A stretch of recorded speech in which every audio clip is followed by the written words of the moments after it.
Hello नमस्कार dear student, welcome to success career. आज की इस वीडियो में हम पार्ट 3 करने जा रहे हैं, जो कि जनरल इंग्लिश के क्वेश्चन है, वो भी प्रीवियस ईयर के क्वेश्चन। तो आपको यहाँ पे सबसे पहले ध्यान देना है कि 1 और 2 अभी तक वीडियो नहीं देखे हैं तो वीडियो को जाकर देखें। और साथ में टेलीग्राम चैनल पे हमने बुक और 15 प्रैक्टिस सेट जो कि इंडियन नेवी ट्रेड्समैन मेट के हैं वो अपलोड कर दिया गया है टेलीग्राम चैनल पे। तो वहाँ से जाकर आप डाउनलोड उसको कर लीजिए और उसकी पढ़ाई करिए। चलिए वीडियो को स्टार्ट करते हैं। इंग्लिश के 25 क्वेश्चन को इसमें डिस्कस करेंगे, जो कि आपके एग्जाम के लिए काफ़ी हेल्पफुल होगा।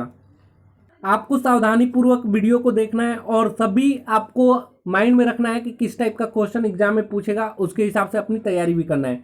ठीक है। भारतीय नौसेना भर्ती ट्रेड्समैन मेट भर्ती परीक्षा, ये प्रैक्टिस सेट 3 है। तो चलिए इसके इंग्लिश के क्वेश्चन पे हम चलते हैं और आपको इंग्लिश के इसके सभी क्वेश्चन को डिटेल वाइज हल करेंगे और आपको बताएंगे कि आपको एग्जाम में कैसे हल करना है। देखिए सबसे पहले यहाँ पे इंग्लिश का जो क्वेश्चन है, जनरल इंग्लिश पार्ट 3, ये क्वेश्चन है choose the correct synonyms for the word given capital letter. इसका सिनोनिम्स आपको बताना है, 51 का सिनोनिम्स बताना है आपको। देखिए आर्टिफैक्ट का जो मीनिंग हो जाएगा, साक्ष्य होता है एक तरह से, तो मेन मेड जो होती है वो साक्ष्य होती है। करेक्ट आंसर बी हो जाएगा, मेन मेड। नेक्स्ट है found out the incorrect sentence. 52 number का क्वेश्चन है, आपको फाइंड आउट करना है इनकरेक्ट सेंटेंस को। चलिए इसको ध्यानपूर्वक पढ़ेंगे और इसके इनकरेक्ट सेंटेंस को पहचानेंगे। इज दिस माई पेन और इज इट योर। इसके बाद आपको क्या रहना चाहिए यहाँ पे, इंट्रोगेटिव को इंट्रोगेटिव सेंटेंस है तो क्वेश्चन मार्क होना चाहिए था। चलिए दूसरा पढ़ते हैं। We got up at dawn and had a breakfast at 8 o'clock। ठीक है। We have a holiday one Christmas come back in an hours time. तो यहाँ पे देखिए सभी यहाँ पे अगर लगा दिया जाए क्वेश्चन मार्क तो ये सही हो जाता है, लेकिन यही आपका आंसर हो सकता है। लेकिन दूसरा भी ध्यान देना है, क्वेश्चन मार्क नहीं है, क्वेश्चन मार्क होना चाहिए था। हमें गलती यहाँ पे लग रहा है आवर्स में।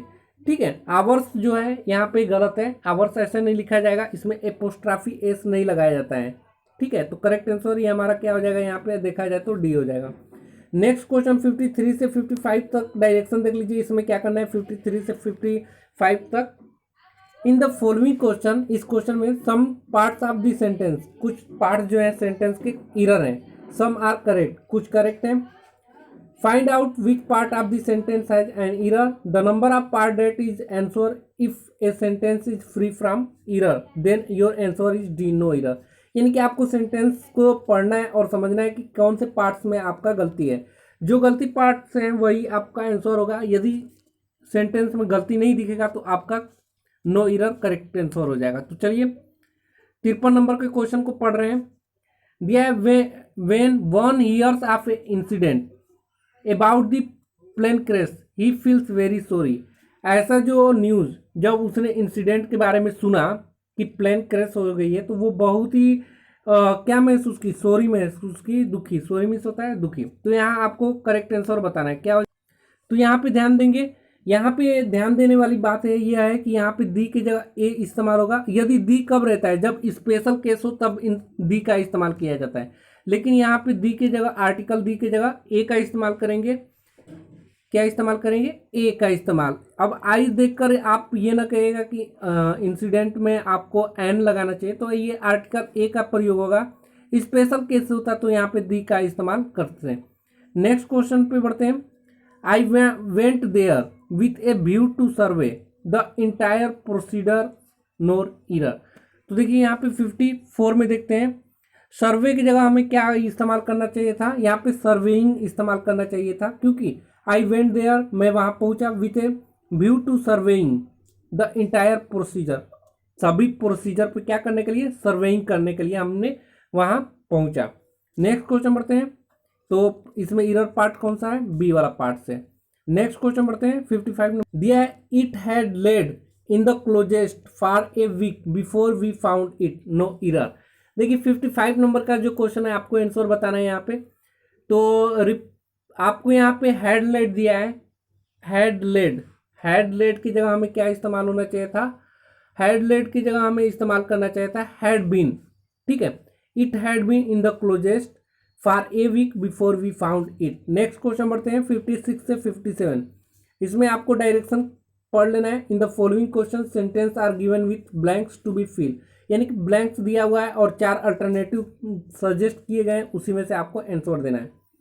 तो 56 का क्वेश्चन है, there are not solitary free living creature every form of life is dot dot other form.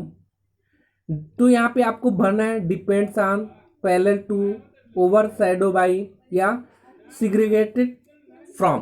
तो यहाँ करेक्ट आंसर क्या हो जाएगा, देखिए यहाँ जो आपको फिल करना होगा तो ये यहाँ भरेंगे डिपेंडेंट ऑन। देखिए क्योंकि there are not solitary free living creature every form of life is dependent on other forms, यानी कि यहाँ बोला जा रहा है कि सभी लाइफ जो है, सभी जीव एक तरह से एक दूसरे के ऊपर क्या है, आश्रित है। सभी क्रिएचर ये एक दूसरे के ऊपर ही क्या है, आश्रित है। जैसे हम लोग पेड़ पौधे के ऊपर, सूरज के ऊपर पेड़ पौधे, पौधों के ऊपर हम लोग, गाय भैंस बकरी, तो शाकाहारी मांसाहारी ये सभी क्या है, सब एक दूसरे के ऊपर क्या है, डिपेंडेंट है। तो करेक्ट आंसर ए हो जाएगा। नेक्स्ट क्वेश्चन बढ़ते हैं 57 नंबर पे। I will take dot dot dot now as I have another appointment somewhere else. ठीक है, तो इसका करेक्ट आंसर क्या, देखिए यहाँ पे सबसे पहले पढ़ेंगे departure, my leaves, permission, leave from work. तो यहाँ ध्यान देना है, आई विल टेक, यहाँ पे मैंने ले लिया है क्या, छुट्टी। तो छुट्टी लेने की माई लीव होगा ना, तो माई लीव करेक्ट आंसर हो जाएगा। तो मैंने छुट्टी ले रखा है, क्यों, now as I have another appointment somewhere else, इसके अलावा मेरा कोई अपॉइंटमेंट है दूसरी जगह ना, इस वजह से मैं लीव ले रखा हूँ। तो करेक्ट आंसर क्या हो जाएगा, बी। नेक्स्ट क्वेश्चन बढ़ते हैं 58 से 59 पर।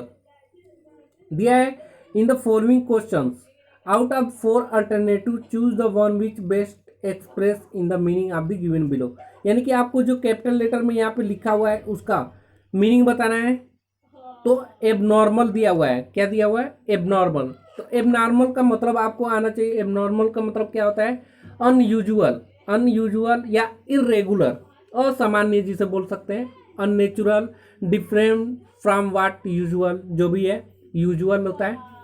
तो इसका क्या हो जाएगा करेक्ट आंसर, तो इसका हो जाएगा अननेचुरल हो जाएगा। एबनॉर्मल का मतलब असामान्य, असामान्य मतलब देखिए अननेचुरल का यहाँ क्या हो जाएगा, सिनोनिम्स हो जाएगा, क्योंकि एबनॉर्मल का मतलब ये होता है क्या, असामान्य। तो अननेचुरल करेक्ट आंसर हो जाएगा। नेक्स्ट क्वेश्चन दिया है 59 नंबर, वेनल। वेनल का मतलब क्या होता है कि करप्ट होता है। वेनल का मतलब करप्ट होता है, यानी कि दोषी होते हैं, करप्ट लोग, ऐसे लोगों को बोला जाता है prepare to do dishonest or immortal thing in return for money.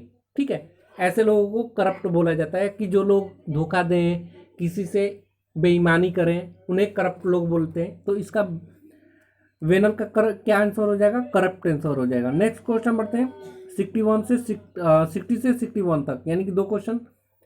आपको opposite meaning to given word बताना है, यानी कि आपको एंटोनिम्स बताना है। दिया है आपके पास 60 नंबर का क्वेश्चन है, डिबेकल। डिबेकल मतलब क्या होता है, देखिए डिबेकल का मतलब होता है, डिबेकल का मतलब होता है ऐसा सिचुएशन जो फेल्योर, पूरी तरह से फेल्योर हो जाए, असफल हो जाए। तो इसका अपोजिट मीनिंग क्या हो जाएगा, सक्सेस। डिबेकल का अपोजिट मीनिंग क्या हो जाएगा, सक्सेस। सक्सेस में सफलता होता है, यह बुरी तरह से फेल होना बोल सकते हैं। नेक्स्ट क्वेश्चन है एब्यूसिव। एब्यूजिव तो इसका मतलब होता है एक्सप्रेसिंग प्रेज आर एडमायरेशन, यानी कि किसी को क्या करना, प्रशंसा करना, बहुत ही ज़्यादा उसे बढ़ा चढ़ा कर बताना। ठीक है, तो वो एब्यूजिव होता है। तो करेक्ट आंसर यहाँ पे क्या हो जाएगा, एब्यूसिव का लाउडेटरी। लाउडेटरी यहाँ पे करेक्ट आंसर हो जाएगा, क्योंकि देखिए जब किसी को प्रशंसा करते हैं तो उसकी अपोजिट क्या हो जाएगा कि उसे हम बहुत ही ज़्यादा क्या करते हैं कि नीचा दिखाने की कोशिश करते हैं, उसकी प्रशंसा नहीं करते। तो करेक्ट आंसर यहाँ पे क्या हो जाएगा, लाउडेटरी, इसका अर्थ होता है। नेक्स्ट क्वेश्चन बढ़ते हैं 62 से 63 पर। दिया in the following question 4 alternatives are given for idioms and phrase, यानी कि इडियम फ्रेज से क्वेश्चन बना है जो कि बोल्ड में है। और आपको यहाँ पे क्या ध्यान देना है, choose the alternative which best expresses the meaning of the idiom phrase, यानी कि इडियम मीनिंग, इडियम और फ्रेज दिया गया है, उसका जो अर्थ निकल कर आता है वो बताना है। तो चलिए 62 को पढ़ते हैं और उसका आंसर को निकालते हैं। दिया हुआ है, I try to feel his pulse on the issue but in vain. देखिए यहाँ पे ध्यान देना है, टू फील पल्स का मतलब क्या होता है। टू फील पल्स मतलब कि ऐसी चीज़ें जो किसी को बारे में, उसके व्यू के बारे में, उसके दृश्य के बारे में जानना। ठीक है, किसी के पल्स को कब पकड़ते हैं कि हम क्या महसूस करते हैं किसी के पल्स को दबाकर, बुखार हुआ है कि नहीं। तो यहाँ पे जो इडियम से इसका मतलब निकल कर आता है किसी की व्यू को समझना। क्या करना, किसी की व्यू को समझने की कोशिश करना। तो वही आपका यहाँ पे करेक्ट आंसर क्या हो जाएगा, find his views, correct answer हो जाएगा। नेक्स्ट क्वेश्चन बढ़ते हैं 63 नंबर पे। दिया है, for this act of indifference he will be taken to task by the authority. Taken to task by the authority. देखिए टेकन टू टास्क का मतलब होता है कि ऐसा कोई कार्य कर दिया है तो आप उसके ऊपर क्रोधित हो रहे हैं, उसके ऊपर क्रिटिसाइज हो रहे हैं बहुत ही ज्यादा, तो वही क्या कहलाता है, to take somebody to task, taken to task. चलिए ऑप्शन को देखते हैं और करेक्ट आंसर को ढूंढते हैं। किसी के ऊपर क्रिटिसाइज होने का मतलब होता है he will get an official reprimand from the authority, correct answer हो जाएगा। नेक्स्ट क्वेश्चन बढ़ते हैं 65 तक, 64 से। क्या करना है इसमें कि इन the following question a sentence part of this sentences is printed in italic. यानी कि कुछ सेंटेंसेज जो इटैलिक, कुछ पार्ट जो हैं सेंटेंस के क्या हैं वो इटैलिक से हैं, यानी कि तिरछे छपे हुए हैं। Below are given alternative to italic sentence part of this sentence and which many improvement this sentence, choose the correct alternative in case no improvement. यानी कि आपको जो सेंटेंस दिया गया है इटैलिक्स में उसको फिल करके आपको अच्छा से बनाना है कि उसमें कोई इम्प्रूवमेंट ना रह जाए। अगर सुधार करना है वही सुधार करना है आपको। तो देखिए यहाँ पे इटैलिक लिखा हुआ है, the gentry of the town was invented, the gentry of town was invented. तो देखिए हम ऑप्शन को पढ़ते हैं,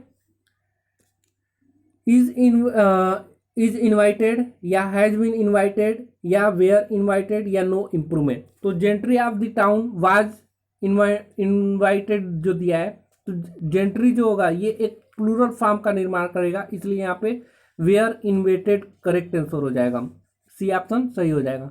नेक्स्ट क्वेश्चन बढ़ते हैं, after the written exam you will also have an oral exam. यानी कि एग्जाम के बाद एक और एग्जाम है जो कि आपको ओरल एग्जाम देना है, तो उसको क्या बोला जाता है 65 में देखते हैं हम लोग। तो देखिए यहाँ पे आफ्टर द रिटन एग्जाम, यानी कि रिटन एग्जाम के बाद you will also have an oral exam, आपका एक और एग्जाम होगा जो कि ओरल एग्जाम होगा। तो हमें नहीं लगता है कि इसमें कोई इम्प्रूवमेंट देना चाहिए, क्योंकि आप देखते हैं जब फॉर्म फर्स्ट फॉर्म होती है उसके साथ हम लोग फ्यूचर इस्तेमाल कर सकते हैं। तो इस प्रकार कोई इम्प्रूवमेंट नहीं है, तो करेक्ट आंसर क्या हो जाएगा, डी हो जाएगा। नेक्स्ट क्वेश्चन बढ़ते हैं 66 से लेकर 68 तक। इसके जो डायरेक्शन दिया हुआ है वो पहले पढ़ लेते हैं। क्या करना है, in the following question out of the 4 alternative choose the one which can be substitute. यानी कि वन वर्ड सब्सटीट्यूशन से आपका क्वेश्चन दिया गया है वो आपको भरना है। चलिए भर लेते हैं। A person who attend to the disease of the eye is an oculist, optimist या ऑप्टिशियन या ऑप्टिशियन। तो देखिए 66 का जो करेक्ट आंसर हो जाएगा उसे ओकुलिस्ट कहते हैं। ऐसा पर्सन जो अटेंड करे डिजीज को, आँख के डिजीज को, उसे क्या बोलते हैं, ओकुलिस्ट कहते हैं। करेक्ट आंसर ए हो जाएगा। नेक्स्ट क्वेश्चन है the study of warm and insect. यानी कि ऐसा पढ़ाई, ऐसा अध्ययन जो हम लोग करते हैं वार्म्स और इंसेक्ट के बारे में, यानी कि कीड़े मकोड़े के बारे में अध्ययन को क्या कहते हैं। देखिए यहाँ पे ऑप्शन दिया हुआ है, टैक्सीडर्मी, एंटेमोलॉजी, ऑर्निथोलॉजी या पेलिएंटोलॉजी। तो देखिए यहाँ करेक्ट आंसर जो हो जाएगा, इंसेक्ट के बारे में हम लोग अध्ययन करते हैं, एंटेमोलॉजी के बारे में। ऑर्निथोलॉजी का मतलब होता है कि चिड़िया विज्ञान की जो अध्ययन करते हैं, चिड़िया से संबंधित विज्ञान को, उसे ऑर्निथोलॉजी कहा जाता है। नेक्स्ट क्वेश्चन बढ़ते हैं, a person who devotees his her life for the welfare. ऐसा पर्सन जो अपना लाइफ को डिवोट्स कर दे उसको क्या कहते हैं, अल्ट्रुइस्ट, हर्मिट या वॉलंटियर या मार्टायर। देखिए उसको कहते हैं अल्ट्रुइस्ट, यानी कि परोपकार, दूसरे को अपनी लाइफ को क्या करता है, वो डिवोर्स कर देता है दूसरे की वेलफेयर के लिए, दूसरे की भलाई के लिए, उसे अल्ट्रुइस्ट करते हैं। अल्ट्रुइस्ट का मतलब होता है कि अल्ट्रुइस्ट का मतलब उपकारी बोल सकते हैं, उपकार जिसको करने का आदत पड़ जाती है। नेक्स्ट क्वेश्चन बढ़ते हैं 69 से 70 नंबर। डायरेक्शन दिया हुआ है, in the following question 4 words are given in each group out of which only 1 word is correct, यानी कि केवल एक करेक्ट आंसर है, आपको इसमें पहचानना है कौन सा वही करेक्ट आंसर है। देखिए 69 दिया हुआ है, तो 69 का कौन सा करेक्ट आंसर हो जाएगा, पढ़िए। रिधिम ऐसा वर्ड नहीं होता, रिथिम ऐसे भी वर्ड नहीं होता, रिधिम, देखिए रिद्म, ये करेक्ट आंसर हो जाएगा ना, डी। वैसे ही 70 का भी देख लीजिए, 70 का भी बिल्कुल इजी क्वेश्चन है, आपको बस पढ़ना है और समझना है, ऐसा वर्ड बार बार देख लीजिएगा। देखिए दिया है इंडिजेनियस, इंडिजेनियस, इंडिजेनियस, इंडिजेनियस, आपको सब देखने में एक जैसा लिखता है, लेकिन यहाँ करेक्ट आंसर क्या हो जाएगा, इंडिजीनियस, INDIGENOUS, ठीक है। EOUS नहीं होता है, नहीं OUS होता है, आपको ध्यान देना है। यहाँ पे देखिए आई है, यहाँ पे ई है, बाकी ये करेक्ट होता है, लेकिन यहाँ पे इंडिजेंस का स्पेलिंग आपको पता होना चाहिए। ऐसे ही आपका यहाँ पे भी पता होना चाहिए 71 के लिए भी। देखिए यहाँ पे करेक्ट आंसर आपको पहचानना है, सेकेरिन, सेकेराइन, सेकेरेन, सेचेराइन, तो करेक्ट आंसर क्या हो जाएगा, सेचेराइन, ऐसा कोई वर्ड होता है। नेक्स्ट क्वेश्चन बढ़ते हैं 72 से 75 नंबर पे, जो कि पैसेज से क्वेश्चन आता है, आपका ये फिक्स क्वेश्चन है, आपको एक वीडियो इसी पे प्रोवाइड कर दूंगा, जो कि बिल्कुल ही कैसे इसमें आप बिल्कुल फुल्ली मार्क्स अटेम्प्ट करेंगे। चलिए इसके सबसे पहले पैसेज को पढ़ना होता है और समझना होता है, उसके बाद आंसर देना होता है। देखिए यहाँ पे जो पैसेज दिया है, सबसे पहले हम उसको पढ़ेंगे और समझेंगे। यहाँ से पैसेज दिया हुआ है, इट इज नॉट लक, यह लक नहीं है, भाग्य नहीं है, but labour that max good luck, यानी कि जो लकी लोग होते हैं, बोलते हैं कि लक के ऊपर ही हमारा लक होगा तो ही जॉब मिलेगा, ऐसा कुछ। तो आप याद रखिए, लेबर दैट मैक्स है गुड लक, जो लेबर लोग होते हैं यानी कि जो कड़ी मेहनत करते हैं, वही गुड लक को क्या करते हैं, बनाते हैं। यानी कि लक आपका इंतजार नहीं कर रहा है, आप लेबर वर्क करके यानी कि आप मेहनत करके लक बदल सकते हैं। दिया है सेज एन अमेरिकन आथर, ये कौन कह रहा है, एक अमेरिकन आथर जो है वो कह रहा है, is ever waiting for something to turn up, जो लकी लोग होते हैं वो इंतजार करते रहते हैं कि उनके साथ कुछ चेंजिंग होगा, अगर लक होगा तो। लेकिन लेबर जो होते हैं, लेबर विथ कीन eyes and strong will power turn up something, लेकिन जो वही लेबर लोग होते हैं यानी कि कड़ी मेहनत करने वाले जो लोग होते हैं, वो अपने चालाक आंखें, इच्छुक आंखों से और अपने स्ट्रांग विल पावर से वो क्या करते हैं, कुछ बदल देते हैं, यानी कि कुछ पा लेते हैं। आगे बढ़ते हैं। Luck lies in the bed, यानी कि जो लक के ऊपर डिपेंड होता है वो बेड कंडीशन में चला जाता है। And wishes the postman would bring him news of legacy, यहाँ पे देखिए लीजेसी का मतलब क्या होता है, लीजेसी विरासत जो होती है, जो लकी लोग होते हैं वो कुछ नहीं करते हैं और अपनी जो पूर्वजों का जो दिया हुआ रहता है उसी के ऊपर डिपेंड हो जाते हैं और धीरे धीरे वो क्या हो जाता है, नष्ट हो जाता है।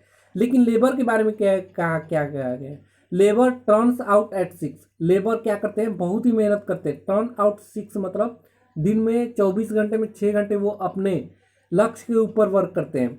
एंड विथ बिजी पेन, और अपने पेन को हमेशा बिजी रखते हैं। Ringing hammer lays to foundation of competence, जो कंपटीशन में भाग ले रहे होते हैं जो लेबर लोग होते हैं, उस पर 6 घंटे यानी कि 6 घंटे 24 घंटे में 6 घंटे उस पर वर्क करते रहते हैं अपने पेन को। और जो देखिए यहाँ पे हैमर का मतलब है, रिंगिंग हैमर, कि बार बार उस पर प्रहार करते रहते हैं, यानी कि जो आपका टॉपिक है, पढ़ाई है, उसको बार बार दोहराते रहते हैं ना, हैमर का प्रहार करते रहते हैं। यहाँ से मतलब है कि जब आपको मान लीजिए कोई चीज़ याद करना है, बार बार उसको सुबह शाम पढ़ते रहे, ऑटोमेटिक एक दिन ऐसा आता है कि वो याद हो जाता है। तो वही मतलब यहाँ निकलता है रिंगिंग हैमर से। नेक्स्ट बढ़ते हैं। Luck wines, labour watches. Luck wines का मतलब क्या होता है, लक मीन्स होता है भाग्य, और वाइन्स का मतलब होता है कि चीखना। जो लक्की लोग होते हैं वो बाद में क्या करते हैं, जब सफलता नहीं मिलती है तो वो चीखते हैं, चिल्लाते हैं कि मुझे मेहनत किया लेकिन मुझे सफलता नहीं मिली, लेकिन वो वास्तव में वो अपना मेहनत नहीं किए रहते हैं, वो लक के ऊपर ही रहते हैं। लेकिन जो यहाँ पे देखिए लकी लोग क्या करते हैं, चिल्लाते हैं, जबकि लेबर क्या करते रहते हैं, देखते रहते हैं जो वो चिल्लाते हैं, वो अपने मेहनत में लगे रहते हैं। रक luck replies upon the chance, जो लक होता है वो कब आंसर देता है, वो चांस के ऊपर, यदि चांस है तभी आप लकी हैं तो मिल जाएगा, अदरवाइज लेबर अपॉन कैरेक्टर, और जो लेबर होते हैं अपने कैरेक्टर के ऊपर ध्यान देते हैं और अपने कैरेक्टर को बढ़ाते रहते हैं। कहने का तात्पर्य ये है कि यदि आप लगातार तैयारी करते रहेंगे तो आपका एक दिन ऐसा आएगा तो सभी चीज़ें तैयार हो जाती हैं। लक स्लिप, लक क्या करता है, भाग्य स्लिप करता है और downward to the it downward to self indulgence. Indulgence का मतलब होता है विलासता की ओर, वो क्या होता है, लक जो होता है एक स्लिप करता है और डाउनवर्ड चला जाता है विलासता की दुनिया में, यानी कि दुखी की दुनिया में चला जाता है लक। जबकि लेबर स्ट्राइड मिस होता है उन्नति, अपवर्ड, तो जो लेबर लोग होते हैं वो क्या दिन प्रतिदिन उन्नत करते रहते हैं ऊपर की तरफ। एंड एस्पायर्स टू इंडिपेंडेंस, और एस्पायर करते हैं यानी कि उनके अंदर कुछ पाने की इच्छा होती है इंडिपेंडेंस को। द कन्विक्शन यानी कि दृढ़ विश्वास, जो लेबर लोग होते हैं उनके दृढ़ विश्वास जो होता है, इस कारण देयरफॉर यानी कि इस कारण इज एक्सटेंडिंग दैट डिलीजेंस, और वो परिश्रम करके आगे बढ़ते रहते हैं, एक्सटेंड करते रहते हैं। तो यहाँ पे ध्यान दीजिए, जो परिश्रम होते हैं, diligence is the mother of good luck, यानी कि जो परिश्रमी लोग होते हैं यही गुड लक को जन्म देते हैं। यहाँ मदर से मतलब है कि किसको जन्म देते हैं, गुड लक को। जो परिश्रमी होते हैं वही क्या करते हैं, गुड लक को पाते हैं। इन अदर वर्ड, दूसरे शब्दों में, a man success in life will be appropriate proportionate to his effort to his industry. ऐसा मतलब बोला गया है कि एक मनुष्य अपने लाइफ में तभी सब सक्सेस हो सकता है जब वह अपने लाइफ में सभी चीज़ों पर ध्यान दे और उसमें प्रयास करता रहे, अपने इंडस्ट्री में वह वही सफल होता है। To his attention to small thing, और उसके ऊपर ध्यान देता रहता है कि उसे क्या करना है, स्मॉल चेंजेस लाना है, थोड़ी चीज़ों में बदलाव लाना है, और थोड़ी चीज़ों में बदलाव लाते लाते एक दिन वो पूरा सीख जाता है, यानी कि सफलता हासिल कर लेता है। चलिए अब यहाँ पे क्वेश्चन को ध्यान देते हैं। क्वेश्चन देखिए 72 जो दिया है, which of the following word in the passage indicated that the writer does not ultimately reject the element of luck. देखिए तो ऑप्शन को पढ़ते हैं, luck whines, diligent is the mother of good luck. Correct answer क्या हो जाएगा, B हो जाएगा, क्योंकि देखिए जब आप किसी वर्ड में ये पूछ रहा है which one of the following word in the passage indicated that the writer does not ultimately reject the eliminated of luck, कौन सा एलिमिनेट नहीं कर सकता है, तो डिलीजेंट जो होते हैं यानी कि परिश्रमी लोग जो होते हैं वो लक के जन्म देते हैं, लक को जन्म देते हैं, तो ऐसे लोगों को रिजेक्ट नहीं कर सकता। नेक्स्ट क्वेश्चन है, which pair of word mean the same thing. इसमें जो आपके बार बार आ रहे थे उसको कौन सा जो मीनिंग होता है सेम होता है, इसमें आपको पहचानना है। देखिए लेबर के मतलब एक मजदूर होता है, एक लेबर का मतलब इंडस्ट्री भी होता है, तो करेक्ट आंसर क्या हो जाएगा, ए पार्ट हो जाएगा, लेबर वर्क यानी कि इंडस्ट्री वर्क भी बोला जाता है इसको। नेक्स्ट क्वेश्चन बढ़ते हैं, which one of the following statement sum up the meaning of the passage, यानी कि इतने में हम लोग पैसेज को पढ़े हैं उसको सम अप कौन कर रहा है, कौन सी लाइन सम अप कर दे रहा है, तो चलिए देख ले रहे हैं एक एक को पढ़कर।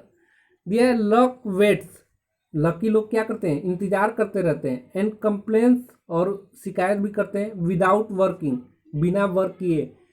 लकी लक जो लक के ऊपर क्या करते हैं, जैसे आप ये लक के ऊपर वेट करते रहेंगे कि मेरा लक होगा तो लगेगा नौकरी, पढ़ेंगे नहीं, तो ऐसे लोग क्या करते हैं बाद में बिना वर्किंग किए ये कंप्लेन करते रहते हैं।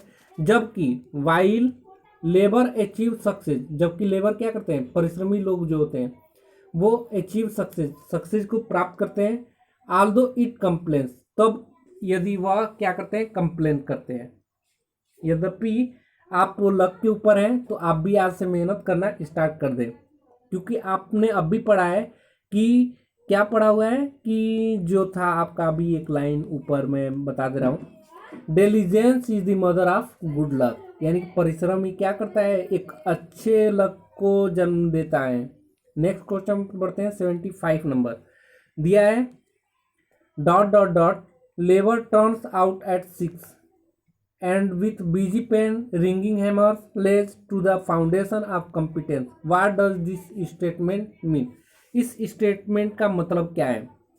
देखिए ऑप्शन है labour lays the foundation of the building, नहीं, लेबर लेज नहीं करते। The writer and labour are the true eyes of the society, नहीं, लेबर और राइटर ये सभी ट्रू आइज सोसाइटी नहीं होता है, लेबर कई तरह से होते हैं। नेक्स्ट पे बढ़ते हैं। There is no work who work so hard, उसके पास वर्कर नहीं होते जो वर्क हार्ड करते हैं। As the labour who begin his day at 6 in the morning, और वो अपना कार्य 6 बजे ही स्टार्ट करते हैं, ऐसा भी नहीं है। Hard working of all kinds make people different, ये बिल्कुल सही लग रहा है क्योंकि हार्ड वर्क ये एक ऐसा है कि लोग क्या कर सकता है और अन्य लोगों से डिफरेंट बना सकता है। करेक्ट आंसर डी हो जाएगा। तो आज के लिए वीडियो में इतना ही दोस्तों। वीडियो अच्छा लगा तो लाइक कर दीजिए और सेशन यूट्यूब पे नए होंगे तो चैनल को सब्सक्राइब कर दीजिए। Thanks for watching this video guys. और एक बात, यदि आपने अभी तक PDF को डाउनलोड नहीं किया है तो चैनल पे जाकर डाउनलोड कर ले, क्योंकि वहाँ पे आपको 15 प्रैक्टिस सेट जो मैं करवा रहा हूँ बिल्कुल फ्री है। Thanks for watching this video guys.